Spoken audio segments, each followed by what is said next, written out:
उधर थराली में बचाव अभियान का 5वां दिन, अब तक 993 लोगों को बचाया गया है। आज मौसम साफ है, राहत कार्य तेज है, इलाके में मोबाइल नेटवर्क चालू हुआ है, बिजली की आपूर्ति भी शुरू हो गई है। तो धीरे धीरे स्थिति जो है वो अब बदल रही है। मौसम थोड़ा साफ नजर आ रहा है, राहत का जो काम है वो और तेज हो चुका है, मोबाइल नेटवर्क चालू हुआ है, इसके साथ इलेक्ट्रिसिटी जो है वो भी शुरू हो चुकी है। बिजली आपूर्ति जो कि पूरी तरीके से ठप हो गई थी वो भी चालू हो चुकी है। 5वां दिन है थराली में बचाव का, 993 लोगों को अब तक बचा लिया गया है।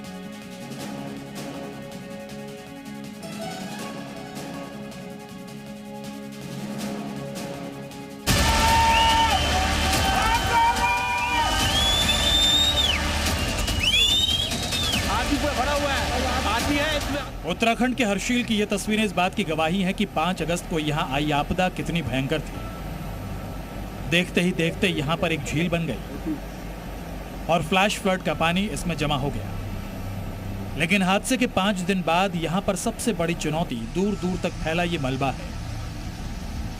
आपदा के बाद लापता हुए लोगों की तलाश के लिए सेना ने स्निफर डॉग्स को लगाया है ताकि वो जिंदगी की संभावनाओं को खोज सके।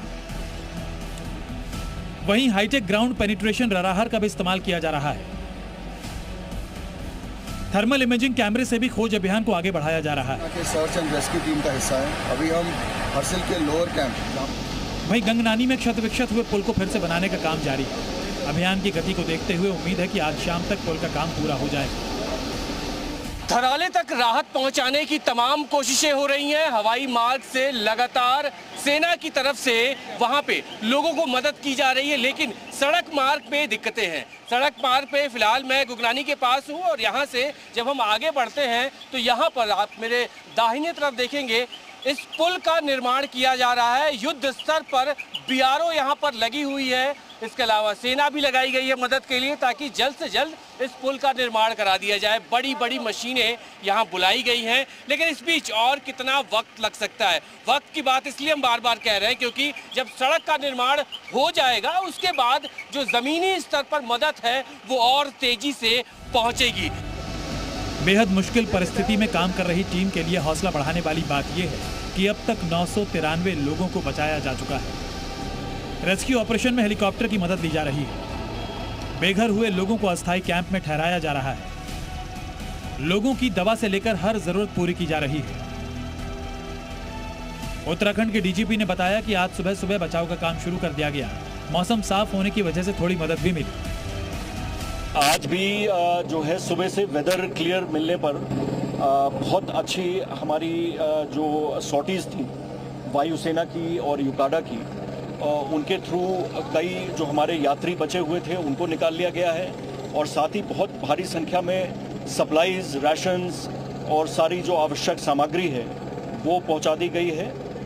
हमारे 125 केवी के जो जेनसेट्स हैं वो पहुंच गए हैं चिनूक के द्वारा और हर्षिल और धराली पर जो रेस्क्यू एफर्ट्स हैं उन्होंने भी काफ़ी तेज़ी पकड़ ली है। वहीं धराली गांव में जनहानि का आकलन भी शुरू किया जा चुका है। राजस्व विभाग की टीम इस काम की अगुवाई कर रही है। धराली गांव में जो नुकसान हुआ है उसके तहत फौरी राहत के तौर पर जो SDRF की मानक है उसके अंतर्गत हमने 5,000 रुपये प्रत्येक प्रभावित परिवार को दे दिए हैं। अब ये तुरंत फौरी राहत के तौर पर दिए गए हैं, ये तत्काल देना होता है। आपदा के बाद लोगों की आपबीती सामने आ रही है। जी न्यूज की टीम से एक महिला ने कहा कि वहां के हालात अभी भी बहुत खराब है और वो अपने भाइयों को राखी नहीं बांध सकी और उन्हें लौटना पड़ा। ये सिचुएशन बहुत खराब था। आज ही रक्षाबंधन है पर आज ही आना पड़ा मुझे। आप राखी बांधने के लिए जी तो आप नहीं बना पाई, घर वापस आ गई हूँ। अभी घर पहुँची भी नहीं हूँ, अभी देहरादून तो पहुँची भी नहीं, आधे रास्ते में ही हूँ मैं। वो ही बहुत बड़ा दुख है, आप क्या बोले। बहरहाल प्रभावित इलाके में जनरेटर से बिजली की सप्लाई की जा रही है और मोबाइल नेटवर्क भी चालू किया जा चुका है, लेकिन सड़कें अभी भी पूरी तरह से क्षतिग्रस्त हैं और इनकी मरम्मत का काम जारी है। लेकिन आपदा के बाद राहत का काम अब पहाड़ से भी विशाल लग रहा है। पूरी जद्दोजहद इस बात की है कि जल्द से जल्द सभी लोगों तक मदद पहुंचे। धराली की जिंदगी एक बार फिर जल्द पटरी पर लौटे। ब्यूरो रिपोर्ट, जी मीडिया।